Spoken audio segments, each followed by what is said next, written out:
Before the music begins, Frogfest would like to take a moment to acknowledge the traditional territories of the people of the Treaty 7 region in southern Alberta, which includes the Blackfoot Confederacy, comprising the Siksika, Piikani, and Kainai First Nations, the Tsuut'ina First Nation, and the Stoney Nakoda, including the Chiniki, Bearspaw, and Wesley First Nations. The city of Calgary is also home to Métis Nation of Alberta, Region 3. We are grateful to be here.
You're streaming the Live Sessions project, brought to you by the Frogfest Music and Arts Society. It's made possible with funding from Factor Canada and the Calgary Arts Development. Huge thank you to them for making this possible. We've teamed up with Frogfest alumni, Matt Cookson and Phil Jukes behind the cameras, and each session aims to highlight a local musical artist and a local venue. This one features Mark Mills and Ty Toews, debuting songs from their recently released album, Want No Trouble. and it is showcased backdropped in the 50s Diner, available with Idle Eyes Collective. They have a few studios for rent, for events, for photo and video shoots. So yeah, check them out and enjoy.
Yeah, that sounds cool.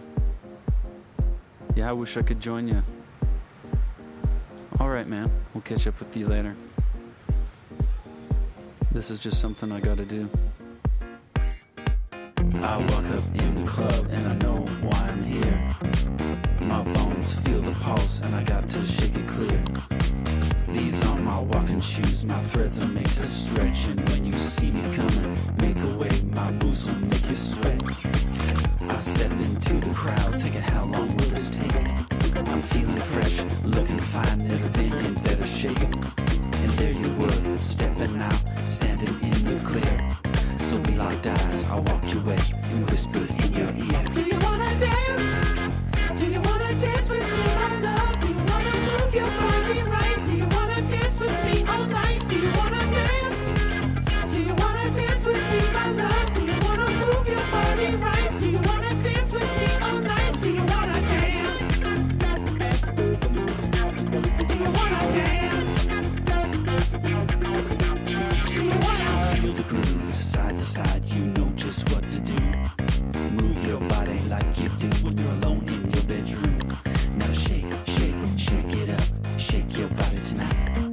Baby, let that feeling out, just revel in that delight. Do you wanna dance? Do you wanna dance with me, my love? Do you wanna move your body right? Do you wanna dance with me all night? Do you wanna dance? Do you wanna dance with me, my love? Do you wanna move your body right? Do you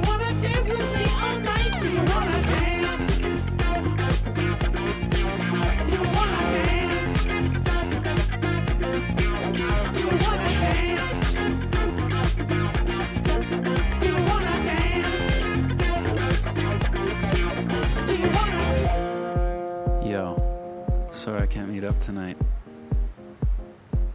No, it's all good. Don't worry, I'll be cool. Do you wanna dance? Do you wanna dance with me, my love? Do you wanna move your body right? Do you wanna dance with me all night? Do you wanna dance?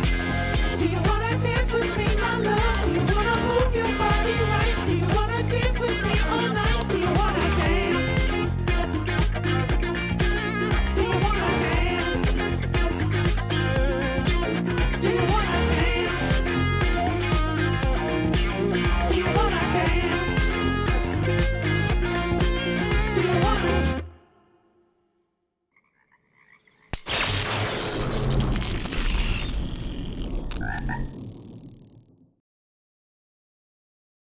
So, Mark, last time you played Frogfest, you were a solo artist. Mm-hmm.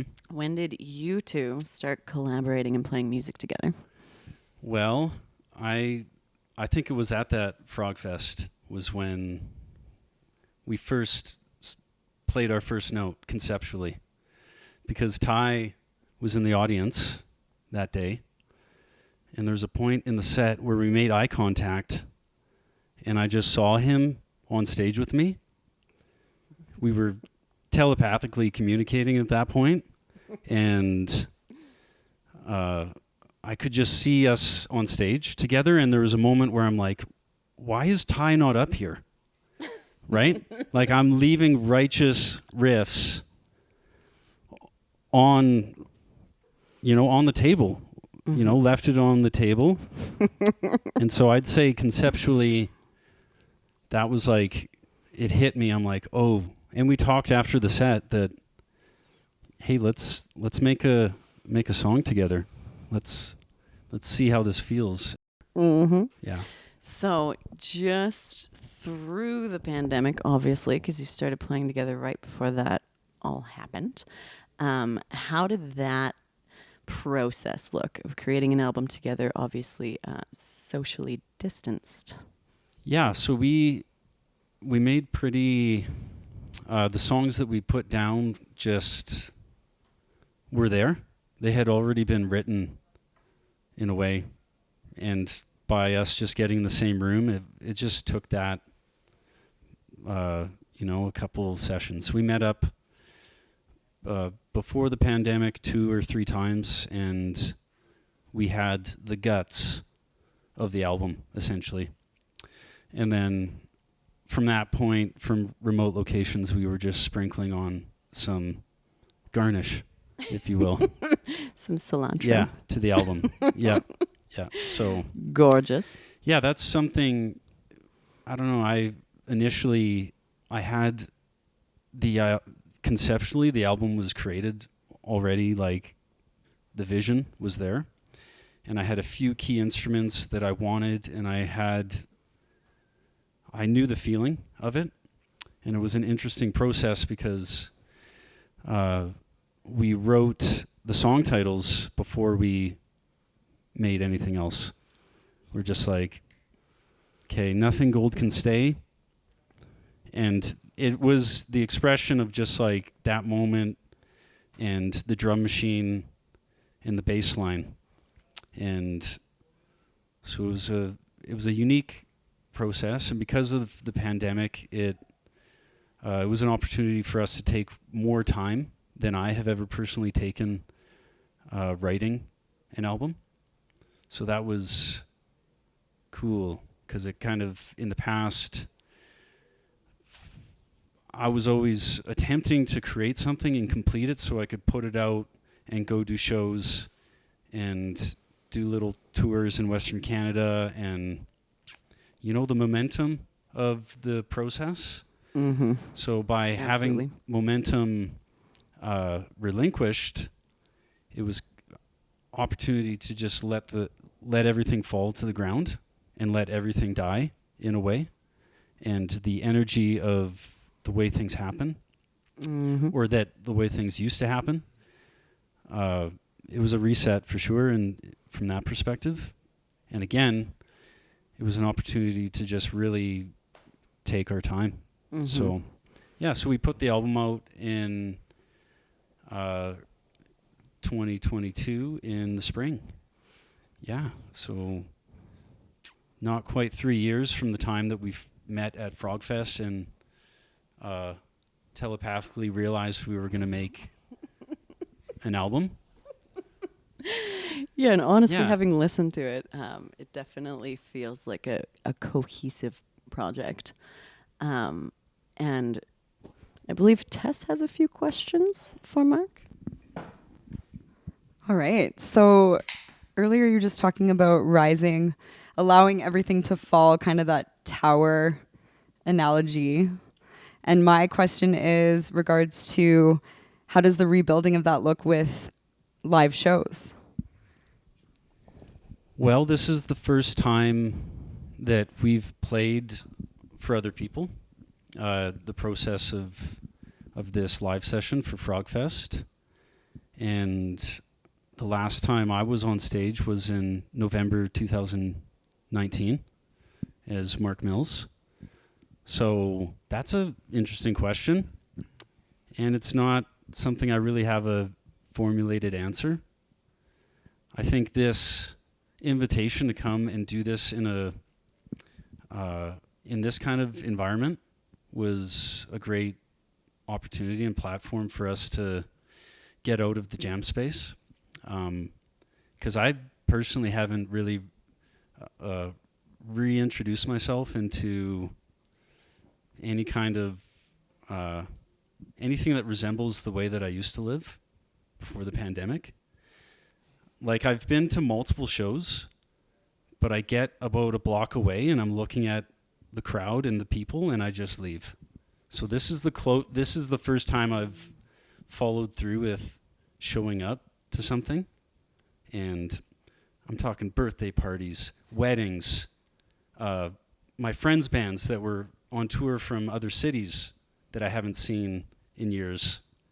And I just got there and I'm like, there's something happening here, and rather than push myself beyond that resistance that I felt towards going into a crowd and going into, it just felt like a lot. It felt like I was overwhelmed, and I'm like, I'm going to just go home and sit with how overwhelmed I feel rather than push myself or force myself through this. So to summarize, to answer your question, this process of regaining some sense of momentum and building to a full set, this is it. We're living it right now. This is a part of that process. So thanks for this opportunity to remember how good it feels to move. Yeah, thank you for sharing this with us. I'm so you're honored welcome. to be the first to experience you guys live together in this way. It was a beautiful experience, and I think it's really a great thing that you're honoring yourself and where you're at in your process, and you're taking that space you need. So yeah, I think just selfishly, I'm excited to see you two live. But this, I guess I did, like you said, that we're already starting that journey. So this was we got a private show today, and thanks for coming out. It's amazing. Thank you for having us. Yeah, and I guess to wrap everything up, because this is a Frogfest live session, Mark, you said in 2019 you played Frogfest, and so I'm curious, what is your favorite Frogfest memory? There's a couple. Can I? Yeah, It's please. it was definitely, so I got to play the side stage at Frogfest, and it was my first time playing, and it was, the sun had come out. It was July 1st, and I got to play on a Sunday afternoon. So the party had been going for a few days, right? So it was just, there was a twinkle in the collective eye of the Frogfest audience and community that was unforgettable. And there was a moment where I was hanging from one of the logs from the structure of the stage, and I was just hanging upside down and looking out, and I was just like, just felt just a timeless level of gratitude and just this, I don't know, just like it was a very blissful moment for me to be like, wow, look at this group of people. And it was beautiful. Yeah. What about you, Ty? Do you have any Frogfest favorite moments? Let me think. Well, my parents go to Frogfest a lot, and so I think just getting to kind of see them in their element, I think, is my favorite. It's just kind of like one continuous moment, but definitely seeing them in their element, having a good time. Yeah, that's probably my favorite part of it. Awesome. Well, thank you both so much for being here with us today and your wonderful performance and this such insightful messages, and just got a glimpse into the new evolution of the project. Thank you for having us. Beautiful. Thank you.